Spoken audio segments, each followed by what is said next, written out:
Hi hello வணக்கம் மக்களே. So big Boss season 9 வந்து ஸ்டார்ட் ஆக போகுது, நாளைக்கு ஸ்டார்ட் ஆக போகுது.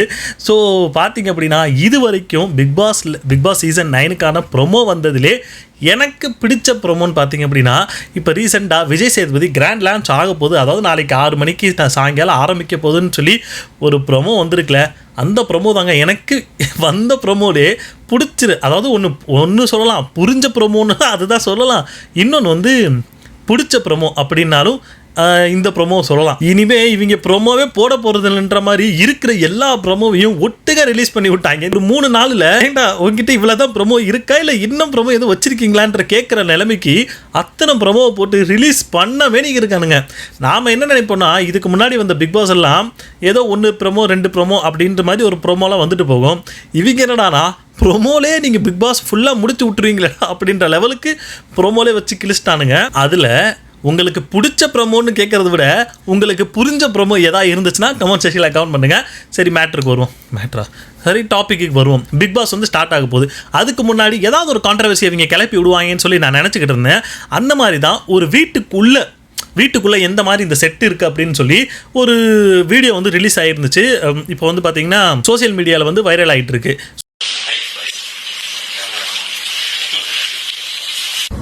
என்ன சார் இது?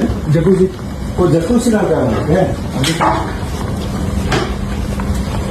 ஸோ வீடு இந்த மாதிரி இருக்க போகுது அப்படின்னு சொல்லி உள்ளுக்குள்ளே எவனும் வீடியோ எடுத்து அதை வந்து ரிலீஸ் பண்ணிட்டாங்க அப்படின்ற மாதிரி காட்டியிருக்கானுங்க.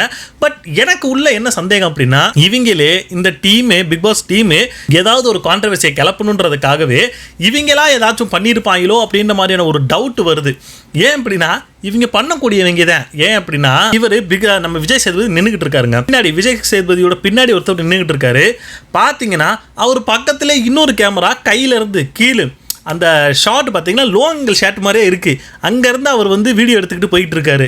அதாவது பிக் பாஸ் வீட்டுக்குள்ளே அப்படின்னு சொல்லி நிறைய ரூல்ஸ் அண்ட் ரெகுலேஷன் வச்சுருக்காங்க. அதாவது பிக் பாஸ் வீட்டுக்குள்ளே கண்டஸ்டன்ஸாக போகிறவங்களுக்கும் நிறைய ரூல்ஸ் அண்ட் ரெகுலேஷன் இருக்கும். அங்கே வேலை பார்த்துக்கிட்டு இருக்கக்கூடிய அந்த டீம் இருக்கும் பார்த்தீங்கன்னா, அவங்களுக்குமே ஒரு ரூல்ஸ் அண்ட் ரெகுலேஷன் இருக்கும். அதாவது நீங்கள் இந்த மாதிரி உள்ளே போகும்போது இந்த மாதிரி மொபைல்ஸ், இந்த மாதிரி சின்ன கேமரா இதெல்லாம் எதுவும் எடுத்துகிட்டு போகக்கூடாது, வீடியோஸ்லாம் லீக் ஆகக்கூடாது அப்படின்றதுக்காக இவங்க அந்த மாதிரி ரூல்ஸ் எல்லாம் வச்சுருப்பாங்க. பின்னாடி அவனுக்கே தெரியாமல் இன்னொருத்த கேமரா எடுத்துகிட்டு போகிறேன்ற மாதிரி சொல்கிறதுலாம் எப்படி நம்புறதுன்னு தெரில. நம்பித்தான் ஆகணும். இவங்களே பண்ணாலும் பண்ணியிருப்பாங்க. சப்போஸ் அப்படி பண்ணலை, வேற ஒருத்தர் பண்ணாங்க அப்படின்னாலும் ஓகே. இப்போ அந்த வீடை பார்த்தீங்க அப்படின்னா ஃபுல் அண்ட் ஃபுல்லாக ப்ளூ கலரில் இருக்கிற மாதிரி காட்டியிருக்காங்க. எனக்கு என்னென்னா, இன்னும் இவ்வளோ மூஞ்சில் அடிக்கிற மாதிரி ஒரு வீடை தயாரி பண்ணி வச்சுருக்கீங்களாடா மாதிரி யோசிச்சுக்கிட்டு இருந்தேன். பட் மேபி என்ன பண்ணலாங்கன்னா, இனிமேல் லைட்ஸ் இது எல்லாமே இன்னும் ஃபுல் அண்ட் ஃபுல்லாக பண்ணாத மாதிரி தான் எனக்கு தோணுது. ஏன் அப்படின்னா இப்போ தான் ஃபுல் அண்ட் ஒவ்வொன்றா பார்த்தீங்க அப்படின்னா அதை செட் பண்ணிக்கிட்டு இருக்காங்க. விஜய் சேதுபதிக்கு வந்து இந்த மாதிரி சொல்லிகிட்டு இருக்க மாதிரி காட்டியிருக்காங்க. அது மேபி அது நாளைக்கு தான் வரும். பட் இந்த மாதிரி ஃபுல்லாக மூஞ்சில் அடிக்கிற மாதிரி இருக்கிறது வந்து கொஞ்சம் நல்லா இருக்குமா, இல்லை அது போக போக பார்த்தா தான் தெரியும். பட் இப்போ பார்க்கும்போது கொஞ்சம் ஒரு மாதிரி தான் இருக்குது. அதுக்கப்புறம் பார்த்தீங்கன்னா இப்போ ப்ரொமோன்னு சொல்லி ஒரு 2 ப்ரொமோ போட்டிருக்காங்க. என்ன அப்படின்னா கிராண்ட் லான்ச் ஆக போகுது அப்படின்னு சொல்லி பிக் பாஸ் வீட்டை காட்டிட்டாங்க. பிக் பாஸ் வீட்டு சூப்பராக இருக்குங்க. ஏன்னா இது வரைக்கும் வந்த இதில் நீங்கள் கேட்கலாம் எல்லாமே ஒரே மாதிரி தான்டா இருக்குது, இதனடா கொஞ்சம் புதுசாக இருக்குன்னு கேட்டிங்கன்னா, ஸ்விம்மிங் பூல் இருக்குங்க. இந்த வாட்டி ஸ்விம்மிங் பூல் வச்சுருக்காங்க. நான் என்னமோ ஸ்விம்மிங் பூல்னா நல்லா பெரிய ஒரு வைடாக இருக்கும்னு நான் நினச்சா, இது தண்ணி தொட்டிமா இருக்குங்க. இப்போ நம்ம வீட்டுகள் வந்து நல்ல தண்ணி தொட்டி வந்து தண்ணி பிடிக்கிறது கொஞ்சம் கீழே இறங்கி போய் நம்ம பிடிப்போம்ல, அந்த மாதிரி தொட்டியை கட்டி விட்டுருக்காங்க. என்னையா அது இத்தனோட ஒரு என்ன சொல்கிறது, ஒரு சின்ன பசங்க போய் குதிச்சு விளையாடுனா எப்படி இருக்கும் அந்த மாதிரி கட்டி வச்சுருக்காங்க. சரி, இது ஸ்விம்மிங் பூல்னு சொன்னால் நம்ம நம்பி தான் ஆகணும். இப்போ இருக்கிற அந்த ஹவுஸை பார்த்தீங்க அப்படின்னா ஃபுல் அண்ட் ஃபுல்லாக ஒரு என்ன சொல்கிறது, ஒரு டார்க் ஷேடில் வச்சுருக்காங்க.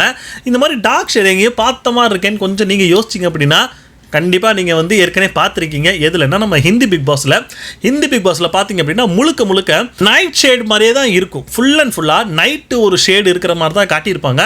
அது ஏன் அப்படி பண்ணுறாங்கன்னு தெரியல. ஏன்னா அவங்களோட இதை பார்த்தீங்க அப்படின்னா கொஞ்சம் நைட் ஷேட் இருக்கிற மாதிரி இருக்கும், நிறைய செலவு பண்ணியிருக்கிற மாதிரி இருக்கும். ஸோ இந்த மாதிரி நிறைய விஷயங்கள் அவங்க வந்து பண்ணியிருப்பாங்க, நிறைய செலவு பண்ணியிருப்பாங்க அந்த வீட்டு செட்டுக்கு.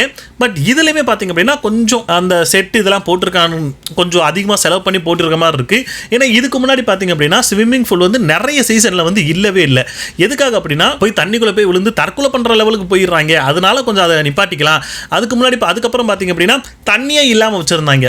தண்ணியே இல்லாமல் அந்த வெறும் ஸ்விம்மிங் பூல் மட்டும் இருக்கிற மாதிரி இருக்கும். அதில் பார்த்தீங்க அப்படின்னா ஒரு கட்டத்தில் வந்து நம்ம சாண்டி அந்த 3வது சீசன் நினைக்கிறேன். நம்ம சாண்டி அதுக்குள்ளே விழுந்து அவருக்கு அடிபட்டிருக்கும். ஸோ இந்த மாதிரி நிறைய விஷயங்களுக்காக அந்த ஸ்விம்மிங் பூலோடதையே ஃபுல் அண்ட் ஃபுல்லாக எடுத்திருப்பாங்க. இப்போ அந்த ஸ்விம்மிங் பூல் கான்செப்ட்டுக்கு ஒரு சின்னதாக ஒரு தொட்டி மாதிரி கட்டி வச்சிருக்காங்க. அது எந்த அளவுக்கு அது வந்து எஃபெக்டிவாக இருக்குன்னு தெரில. பட் இதை பார்க்கும்போது எனக்கு வேற ஒன்று ஞாபகம் வந்துச்சு, அது விட்டுருவோம். அது வந்து வேற மாதிரியான பிக் பாஸ். ஸோ அதில் வரக்கூடிய எதுவும் பார்த்தீங்கன்னா இந்த மாதிரி சொல்லி சின்ன சின்ன தண்ணி தொட்டி மாதிரி தான் காட்டியிருப்பாங்க. அதாவது நம்ம தெலுங்கு இந்த மாதிரி அந்த பிக் பாஸ் சொல்கிறேன். ஸோ அந்த பிக் பாஸில் அந்த மாதிரி காட்டியிருப்பாங்க. மேபி அவங்களும் இதே ஒரு சின்னதாக இருந்தால் அது எந்த ஒரு பிரச்சனையுமே இல்லைன்னு சொல்லி இவங்க என்ன நினச்சாங்கன்னு தெரில. பட் இன்னொரு விஷயத்துக்கு வருவோம். அதாவது நாம் நினச்சிக்கிட்டு இருந்தோம்ல, ஐயாவது இந்த கண்டென்ட்ஸ் எல்லாம் வரவே கூடாது, இந்த மாதிரி ஒரு ஆளே உள்ளே வரக்கூடாதுன்னு நினச்சிக்கிட்டு இருந்தோம்ல, அவங்கள தேடி தேடி ரத்தனங்களாக கொடுத்து வச்சு உள்ளே வந்து சேர்த்து விட்டுருக்காங்க. யார்? நம்ம வாட்டர் மேலன் திவாகர், நம்ம பலூனக்கா அரோரா சின்க்ளேரு, இந்த மாதிரி பொறுக்கி எடுத்த ரத்தனங்கள் சொல்லுவாங்களே, அந்த மாதிரி ரத்தனங்களாக தேடி எடுத்து வச்சுருக்கானுங்க. உங்களுக்கு ஆளே கிடைக்கலையா அப்படின்ற லெவலுக்கு தான் நமக்கு சொல்ல தோணுது. ஸோ இவங்களை எதுக்காக எடுத்திருப்பாங்க நான் என்ன நினைக்கிறேன்னா, இப்போ வந்து திவாகர் மேலே பார்த்தீங்க அப்படின்னா ஒரு ஸ்டார்டிங்கில் ஒரு மாதிரி இருந்தாலும் இப்போ பார்த்தீங்கன்னா ஒரு நெகட்டிவ் ஷேடு வர ஆரம்பிச்சிருச்சு. மேபி அவர் உள்ளே வந்தாருன்னா, அவர் உள்ளே வந்தால் என்ன பேசுவார்னு எல்லாருக்குமே தெரியும். இவனுக்கு என்ன சொல்கிறது, நடிப்பு கற்றுக் கொடுத்ததே நான் தான், என்னையை பார்த்து தான் இவன் பண்ணுறேன்னு சொன்னாலும் சொல்லுவேன். ஏன்னா வரக்கூற கண்டஸ்டன்ஸை பார்த்தீங்கன்னா மோஸ்ட்லி பார்த்தீங்கன்னா விஜய் டிவி ப்ராடக்ட், அது குறிப்பாக சீரியல் நடிக்கக்கூடிய அந்த கேரக்டராக தான், அந்த ஒரு இதாக இவங்களாக தான் வருவாங்க. நம்மால் உள்ளே போய் உனக்கு நடிப்பு கற்றுக் கொடுத்ததே நான் தான்டா, என்னையை பார்த்து தான்டா நீ நடிப்பு கற்றுக்கிட்ட, நான் பண்ணுறதை பார்த்தாண்டா நீ பண்ணேன்னு சொன்னாலும் சொல்லுவான். எனக்கு தெரிஞ்சு திவாகர்லாம் உள்ளே வரணும். ஏன்னா இவ்வளோ நம்ம பேசுனதுக்கு அப்புறமா இவங்க அந்த ஆளை வந்து உள்ளே எடுத்திருக்காங்க அப்படின்னா என்னமோ இவங்க மைண்டில் யோசிச்சு வச்சுருக்காங்க, என்னமோ பண்ணணும்னு சொல்லி ரெடி பண்ணிட்டானுங்க. ஸோ அதை ரெடி அதுக்காகவே திவாகரை உள்ளே கூட்டு வந்திருப்பாங்கன்னு நினைக்கிறேன். அதுக்கப்புறம் நம்ம அரோரா சின்க்ளேர், இவங்களை எதுக்கு நீங்கள் உள்ளே கொண்டு வரீங்கன்னு எங்களுக்கு நல்லா தெரியுது, அதை நீங்கள் வந்து செய்யத்தான் போகிறீங்கன்னு எங்களுக்கு ஆல்ரெடியே நமக்கு தெரிஞ்ச விஷயந்தான். அவங்க வந்து கன்ஃபார்ம் லிஸ்ட்டில் இல்லை அப்படின்னு நம்ம சொன்னாலும் நீலாம் எப்படி அதை சொல்லலாம், அதெல்லாம் சொல்லக்கூடாது, அவங்களும் இருக்காங்கன்னு சொல்லி அவங்களையும் ஃபைனல் லிஸ்ட்டில் போட்டு வச்சுருக்காங்க போல இருக்குது. ஸோ அது இப்போ வந்து ஃபைனலாக அவங்க உள்ளே வந்துட்டாங்கன்ற மாதிரி பேசிக்கிட்டு இருக்காங்க. எல்லாரும் உள்ளே போகும்போது இந்த 2 டிக்கெட் மட்டும் இல்லாமல் இருந்தால் நல்லா இருக்குன்ற மாதிரி ஒரு தோணுது. ஏன்னா நல்லா யோசிச்சு பாருங்களேன், இப்போ நிறைய பேர் வந்து யார் யார் உள்ளே போகிறாங்கன்னு சொல்லி ஒரு கண்டஸ்டன்ஸ் லிஸ்ட்டு கொடுத்துக்கிட்டு இருக்காங்க. அதில் முக்கியமாக திவாகர், அரோரா சின்க்ளேர் இவங்க பேர் மட்டும் கொஞ்சம் பார்த்தீங்கன்னா ஹைலைட் ஆகிட்டே வந்துக்கிட்டே இருக்குது. யார் பேருமே அந்த அளவுக்கு மைண்டில் நிற்கலைனாலும் இவங்க 2 பேரோட அந்த பேர் மட்டுமே ரொம்ப மைண்டில் நின்றுக்கிட்டே இருக்குது. என்னத்தடா பண்ணி விட்டு கேட்கல, இப்படி புலம்பு விட்டீங்களேடான்ற லெவலுக்கு இவங்க வந்து, ஏன்னா யோசிச்சு பாருங்களே, நம்ம யாரை வேணும்னு நம்ம சொல்லிட்டு இருக்கோமோ அவங்க பேர் தான் நம்ம ஹைலைட் பண்ணிக்கிட்டே இருக்கோம், அதிக அளவாக அவங்கள தான் நம்ம காட்டிக்கிட்டே இருக்கோம். அப்போ நம்ம மைண்டில் ஆட்டோமேட்டிக் என்ன ஆயிடுச்சுன்னா, என்னடா ஆட்டோமேட்டிக் என் மைண்டு உனக்கு வந்து கட்டுப்பட்டுக்கிட்டு இருக்குன்ற மாதிரி, உன்னைய பற்றியே பேசிக்கிட்டு இருக்கேன்டா அப்படின்ற மாதிரி அவங்கள பற்றியே தான் நம்மளும் பேசிக்கிட்டு இருக்கோம். ஸோ அதுக்கப்புறம் பார்த்தீங்கன்னா நம்ம விஜய் சேதுபதி வந்து கொடி எடுத்து லெட்ஸ் பிகின் அப்படின்னு சொல்லி கொடி எடுத்து ஆட்டிக்கிட்டு இருக்காரு. ஐயா எல்லாம் பண்ணுங்க, பட் இன்னும் கொஞ்சம் நல்லா பண்ணுங்க, போன சீசனில் இருந்த மாதிரி வச்சு அந்த மாதிரி எதுவும் பண்ணிடாதீங்க. ஏன்னா நம்மளால் போன சீசனில் ஸ்டார்டிங்லாம் வந்துட்டு நல்லா தாயா இருக்குது, பிடிசிங் தாயா சரியில்லைன்ற மாதிரி ஸ்டார்டிங்கில் போன சீசன் ஸ்டார்டிங்கில் நம்ம விஜய் சேதுபதி போட்டு பொலன்னு பொழந்துக்கிட்டு இருந்தார். ஏன் அங்கே ஆடியன்ஸ் பார்க்க வந்தவங்களையும் போட்டு பொலன்னு பொழந்துக்கிட்டு இருந்தார். ஆனால் கொஞ்ச நாள் போக போக விஜய் சேதுபதியை போட்டு நாம் பொழக்க ஆரம்பித்தோம். ஏன்னா அவருடைய செயல்பாடுகள் எல்லாமே அப்படித்தான் இருந்துச்சு. இந்த வாட்டி எப்படி இருக்க போகுதுன்னு தெரியல, அது நம்ம பொறுத்துன்னு தான் பார்ப்போம். ஸோ அது மட்டும் இல்லாமல் இப்போ பார்த்தீங்க அப்படின்னா இந்த லக்ஸரி ரூம்னு ஒரு விஷயம் வந்திருக்குல்ல, அந்த லக்ஸரி ரூம் பார்த்தீங்கன்னா எல்லா விஷயம் இருக்கும் அப்படின்ற மாதிரி சொல்கிறாங்க. மேபி மொபைலும் அங்கே இருக்கும் அப்படின்ற மாதிரி ஒரு பேஜ் டாக் போயிட்டு இருக்கு. அது எந்த அளவுக்கு உண்மைன்னு தெரியல. பட் டிவி இருக்கும், படம் பார்க்கலாம், உங்களுக்கு எந்த மாதிரியான லக்ஸரி அதெல்லாம் தேவைப்படுமோ எல்லாமே உங்களுக்கு கிடைக்கும். குறிப்பாக சாப்பாடு விஷயமா இருக்கும், இந்த மாதிரி நிறைய விஷயங்கள் வந்து அந்த வீட்டில் கிடைக்காத விஷயங்கள் எல்லாமே இந்த லக்ஸரி ரூம் அப்படின்ற மாதிரியான அந்த இடத்துல வந்து உங்களுக்கு எல்லாமே கிடைக்கும் அப்படின்ற மாதிரி ஒரு விஷயம் சொல்லிட்டு இருக்காங்க. பட் அது எல்லாம் உங்களுக்கு கிடைக்கணும் அப்படின்னா நீங்கள் அதுக்காக எஃபர்ட் போட்டே ஆகணும். அந்த எஃபெக்ட் போட்டு நீங்கள் அந்த டாஸ்க் அதெல்லாம் வின் பண்ணிங்கன்னா உங்களுக்கு இந்த மாதிரியான லக்ஸரியான அந்த இது வந்து உங்களுக்கு கிடைக்கும். பட் நீங்கள் போடலை அப்படின்னா எதுவுமே கிடைக்காது. இதுக்கு முன்னாடி பார்த்தீங்கன்னா ஜெயிலுக்கு போகலாம் அப்படின்ற மாதிரி ஒரு கான்செப்ட்லாம் போய்கிட்டு இருந்துச்சு. பட் இந்த இடத்துல நான் என்ன நினைக்கிறேன்னா, ஜெயிலுக்கெல்லாம் போக அவங்களுக்கு வந்து அனுப்பவே வேணாம். ஏன்னா இவங்க வந்து ஜெயிலுக்கு போகிறேன்ற பேரில் ஏதோ போருக்கு போகிற மாதிரி ஒரு மாதிரி அழுதுகிட்டு வந்து ஒரு விஷயம் மாதிரி பண்ணிக்கிட்டு இருந்தானுங்க. அது ஏதோ பெரிய ஒரு அவமானன்ற மாதிரி அதில் நடிச்சுக்கிட்டு இருந்தானுங்க. காட்டலாம் அதெல்லாம் நினைக்கல, காட்டிக்கிட்டு அதோ நடிச்சுக்கிட்டு தான் இருந்தானுங்க. உண்மையெல்லாம் அப்படிலாம் கிடையாது.